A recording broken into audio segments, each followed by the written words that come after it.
brutally murdered. The only question is who did it. Please leave your thoughts in the comments and subscribe if you like what I'm doing.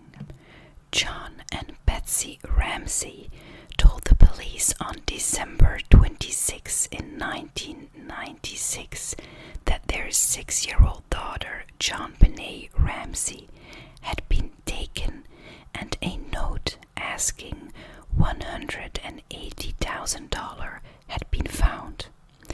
A few hours later, her body was found in her family's home in Boulder, Colorado. The shocking death of Jonbenét Ramsey set off a secret that would last for decades. Over the next few days, weeks, months, and years, police and amateur detectives worked to find the answer to one simple question: who killed the child beauty queen? Had someone broken into the house? As the investigation went on, cops thought about hundreds of possible suspects while being watched closely by the media. They looked into the lives of a housekeeper, neighbors, and even pedophiles in other states. Even though there have been many false confessions and hints, the murder of Jonbenét Ramsey has still not been solved. At first glance, Jonbenét Ramsey's short life seemed extravagant. Jonbenét was born on August 6th in 1990 to John and Betsy Ramsey. She spent most of her time participating in and winning kids' beauty pageants. By the time she was 6, Jonbenét had won many titles, such as America's Royal Miss, Little Miss Colorado, and National Tiny Miss Beauty. She had also posed for a number of glamour photos, which many people later thought were inappropriate for her age. Jonbenét's life was pretty normal when she wasn't in a beauty contest. She lived with her rich parents and older brother Beck in Boulder, Colorado, and went to High Peaks Elementary School. Christmas with her family on December 25th in 1996 would be the little girl's last. When they put their girl to bed that night, her parents said that everything seemed fine. The killer or killers are the only ones who really know what happened from that night until early the next morning. At 5:30 a.m., the Ramseys knew something was wrong. Betsy saw a piece of paper stuck to the stairs. It was a 2.5-page ransom note. The note's author said, "We have your daughter," and asked for $180,000 if they wanted their daughter to return safe. They said they would call with additional details by 10 a.m. tomorrow. Betsy Ramsey would later say, "I just remember reading, 'We have your daughter.' I just felt an overwhelming anxiety. I ran back up those stairs as fast as I could and pushed her door open." Betsy said that she woke her husband up and called 911 because Jonbenét wasn't in her room. "We have a kidnapping. Hurry, please. Our daughter is gone," she yelled on the phone. Police, family, and friends searched the house, but no sign of the girl was found. After a few hours, most of the officers left, leaving Detective Linda Arndt to wait with Jonbenét's parents. Arndt thought it was strange that neither parent did anything when the hijackers didn't call them by 10 a.m. So she suggested that John Ramsey should do a second search of the house. She told him that he might be able to see if anything seemed off. John went to the basement where the police hadn't searched yet. There they discovered Jonbenét's body. She had been hit over the head, strangled with a nylon cord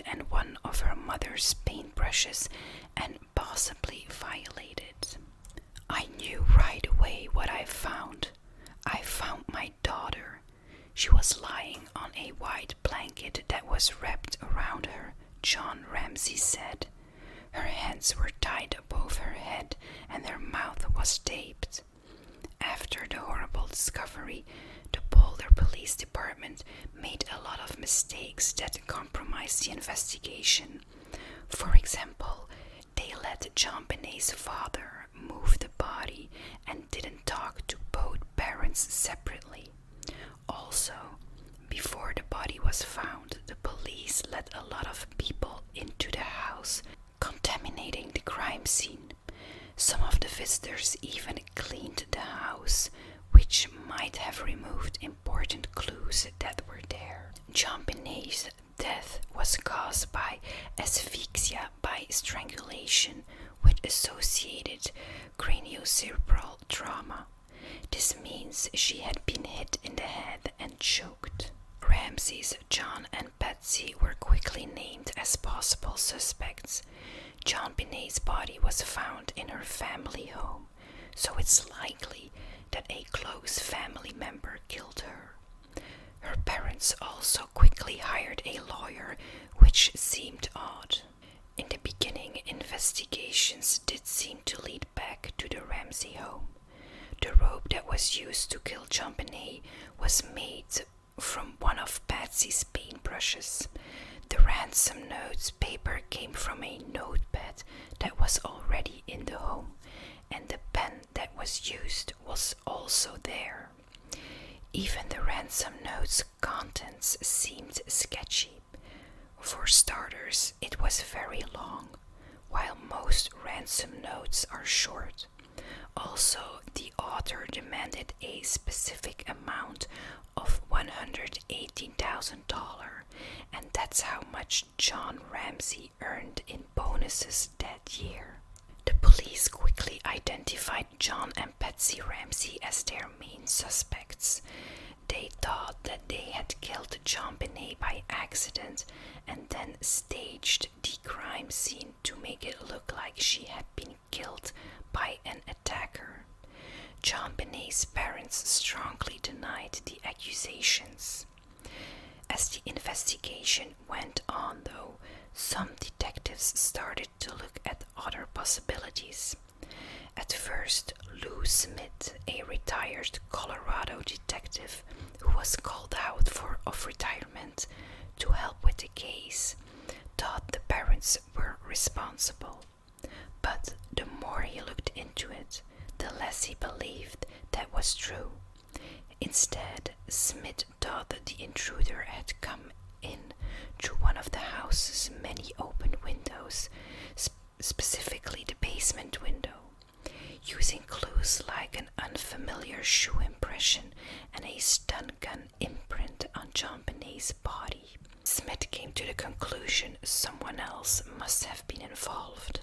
Smith quit the case out of frustration and said that he could not be a part of the persecution of innocent people. But the most shocking theory is that Beck, Jonbenet's brother and only 9-year-old at the time, killed Jonbenet, his sister. This theory gained support after the 2016 CBS documentary series The Case of Jonbenét Ramsey. The documentary said that Jonbenet's intestines contained undigested pineapple and a tray of pineapple was found in the kitchen.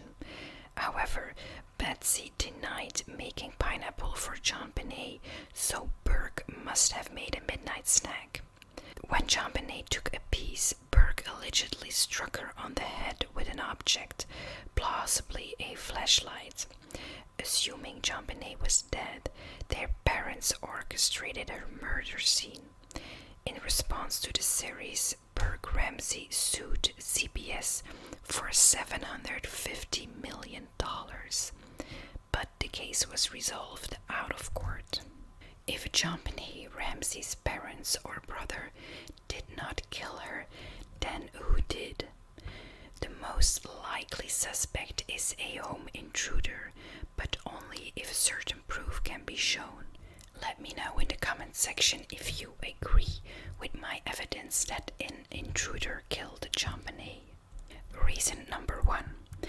The fact that there was evidence that Jonbenét had been sexually abused is one of the strongest signs that this was an intruder crime, since a husband and wife won't work together to hide abuse done by only one of them. This evidence isn't clear though, and it's not clear if she has ever been sexually abused. There was no evidence of sperm, and the official conclusion is that sexual assault cannot be ruled out. The second reason is that strangulation would not be the best way for the parents to kill their daughter to hide the fact that their son attacked her. It's too slow, it's personal, it's cruel, it's inhumane. Reason number 3. The blood stain on Jonbenét's underwear had DNA from 2 people who were not related to the Ramsey family. Reason number 4. Police found an unlocked door in the Ramsey home and 2 basement windows that were left open so Christmas lights cables could be brought in from outside. Another basement window was broken before Jonbenét's murder, which would have let people into the Ramsey home, but the access through this window has been proven false. Reason number 5. There were over 100 burglaries in the Ramsey's neighborhood in the months before the murder, and 38 registered sex offenders lived within 2 miles of Ramsey's home. Because Jonbenét was well known as a child as a beauty pageant contestant, some people think she was more likely to be a target to pedophilic abduction by a stranger. Reason number 6. Because there was no blood found in the Ramsey home, it's likely that Jonbenét was already dead or very close to dying when she was hit on the head. This disproves the idea that strangulation was used as a cover-up after Beck, her brother, slashed out and killed his sister. Reason number 7. The mindhunter himself, John Douglas, consulted with the Ramsey family and wrote that he is convinced that they are blameless. There are few individuals in the true crime sphere whose opinion carries out much weight as Douglas's. John Douglas' theory about what happened to Jonbenét, based on decades of profiling, goes as follows. Jonbenét Ramsey's killer was a white male, relatively young, who had a personal grudge against John Ramsey and intended to carry it out by defiling and robbing him from the most valuable thing in the world. He entered the house while the family was out, either through the basement or with one of the many keys to the Ramsey home, carrying with him a stun gun, a roll of duct tape, and a spool of cord. His intention was to incapacitate her, abduct her, and molest her. The ransom demand was an afterthought and could explain why it was written on materials found in the home. He had no intention of collecting such a low sum. He was just trying to make a point and possibly cast suspicion on the Ramseys. It's also possible he had already written a shorter and more succinct ransom note, but that, given the amount of time he had to himself, wrote a longer one.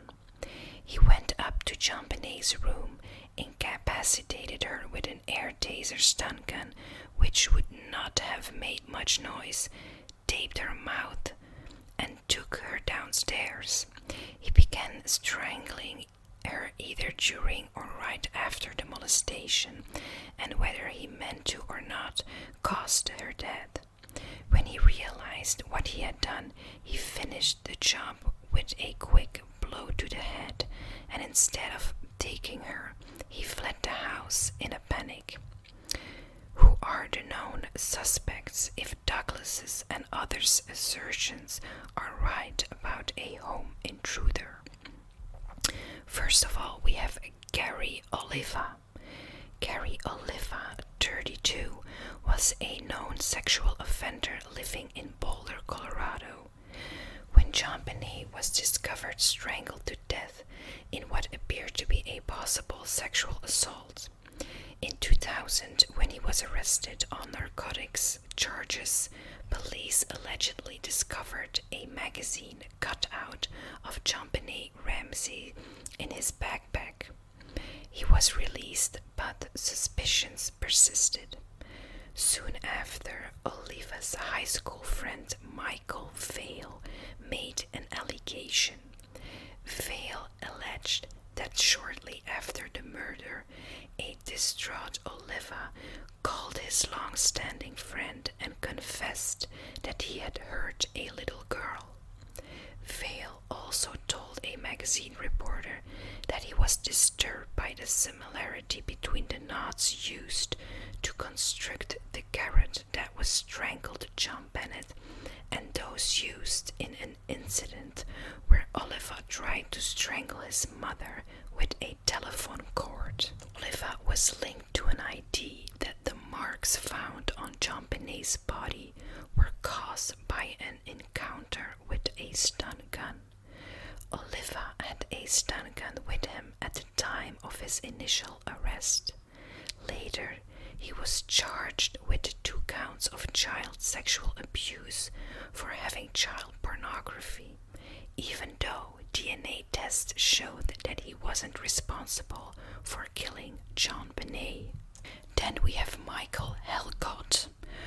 Ollie Gray said that an electrician named Michael Helgott, who worked at a nearby car salvage yard, was another person who might have been involved.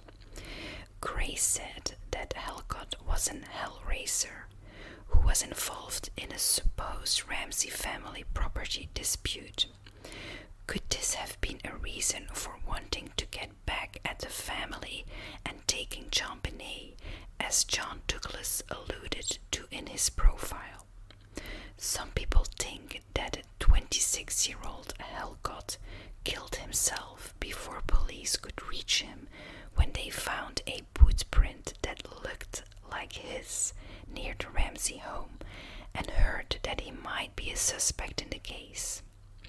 In 1997, he died 2 days after the Boulder DA held a press meeting to name a new suspect. DNA proof that isn't clear-cut seems to have cleared Helgott. The last suspect is John Mark Carr. In 2006, a former school teacher named John Mark Carr admitted it in very graphic and clear terms that he had strangled JonBenét in 1996. After facing child pornography allegations in the US, Carr was apprehended in Thailand, where he was living as a fugitive. The man, who is now 58 years old, got involved in the case by writing Michael Tracy. That's a professor at the University of Colorado, Boulder, who was making a documentary about the case. When the emails took a disturbing turn and showed that the adult man was sexually obsessed with JonBenét, Tracy told the Bangkok police about Carr, and they held him as a possible suspect. His DNA did not match the description of an unknown male found on the waistline of JonBenét's underwear, and he was eventually found not guilty after being taken to Boulder to be questioned. Carr's crazy confession included several lines from his diary that he said he wrote at the crime scene. In one dramatic account, Carr remembers strangling JonBenét during a failed love game. Carr's alleged participation made news around the world, and his instance that he killed her was enough to get the media going crazy. He was eventually thrown out as a suspect, though, because he was thought to be a pedophile who wanted attention and fame. A report says the previous suspect now goes by a different name and gender and lives now in the Pacific Northwest. Even with all the confessions, clues, and ideas about a plot, the police are still not able to solve this case. Even after decades, the murder of Jonbenét Ramsey is still unknown. We won't know for sure until we get a clear answer. For now, the complete truth about Jonbenét Ramsey's death tragically died with her. Thank you so much for listening to this episode. Like for support and subscribe if you want to stay tuned for more cases. Until next time.